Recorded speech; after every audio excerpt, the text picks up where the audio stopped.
Musim ini, pengeluaran harum manis terus meningkat hampir 2 kali ganda, iaitu mencecah sehingga 400 tan semusim. Ini menandakan para petani sudah mula sedar dan bersungguh-sungguh untuk memajukan industri ini. Kerajaan negeri memperuntukkan tiap-tiap tahun dalam bajetnya sebanyak hampir 2 juta ringgit untuk memajukan industri ini. Jadi kerjasama daripada pihak Jabatan Pertanian, MARDI, Lembaga Pertubuhan Peladang mengambil tanaman harum manis ini sebagai tanaman yang boleh menjana ekonomi petani. Dalam usaha pemulihan, projek pemulihan tanaman harum manis ini kita adakan projek pemulihan tanah tebiar yang mana kerajaan memperuntukkan 1 hektar 20,000 untuk memberi galakan kepada petani-petani untuk menanam semula harum manis ini. Di samping menanam semula, kita ada jadi satu lagi projek pemulihan pokok-pokok yang terbiar dahulu. Dengan kajian dan juga bantuan pihak MARDI dan Jabatan Pertanian, kita dapat memulihkan ratusan hektar tanah mangga yang terbiar dahulu di keadaannya pulih hidup semula, yang mana dapat mengeluarkan hasil yang terbaik sekali. Contohnya di kawasan tanaman kelompok di Kampung Paya Kelubi. Kampung Paya Kelubi merupakan pengeluar harum manis yang kedua daripada ladang Jabatan Pertanian. Jadi insentif yang kita bagi selain daripada peruntukan tanam semula, kita memberi bantuan teknikal. Kita memberi bantuan untuk menghalang alat-alat yang untuk menghapuskan lalat buah. Kita memberi vitamin-vitamin pokok, racun dan juga alat-alat untuk membuat pangkasan dan sebagainya. Jadi petani-petani kita setelah mendapat bantuan dan sokongan tersebut, dia lebih berminat untuk menguruskan ladang dengan lebih baik. Jadi kita selain daripada itu, kerajaan berusaha mempertingkatkan harga harum manis. Apabila harum manis ini berjaya, tahun lalu menembusi pasaran ke Jepun.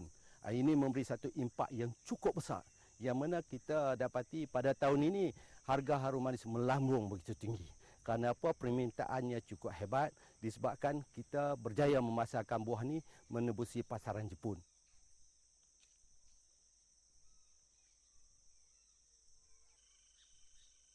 Menyedari hanya Perlis sahaja lokasi yang paling sesuai untuk industri harum manis, kerajaan negeri bersama Jabatan Pertanian telah mengambil pelbagai inisiatif bagi meningkatkan kualiti dan kuantiti pengeluaran.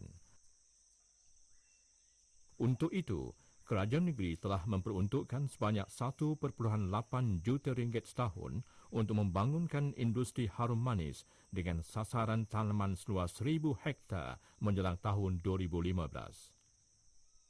Dunia dah tahu bahawa mangga harum manis ini satu mangga yang mencapai tahap atau standard pengeluaran yang mencapai piawaian yang dikenaki oleh negara-negara di dunia ini.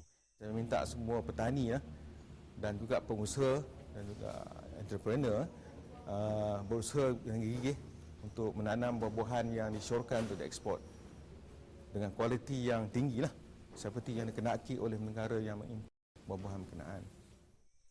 Menjadi harapan Jabatan Pertanian dan Kerajaan Negeri Perlis untuk memperkembangkan pasaran harum manis di peringkat antarabangsa. Bukan sahaja ke negara Jepun, malah ke lebih banyak negara lain di dunia.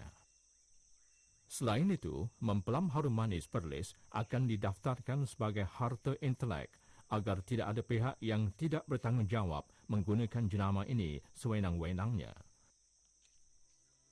Semoga suatu masa nanti, negeri Perlis akan menjadi pengeluar mempelem harum manis yang terkemuka dan terbesar di dunia. Kini, seluruh dunia sudah mengetahui betapa manis dan sedap rasanya dengan aroma yang cukup mengharumkan. Tidak syak lagi, mempelem harum manis layak digelar Raja Mangga yang bakal menawan dunia.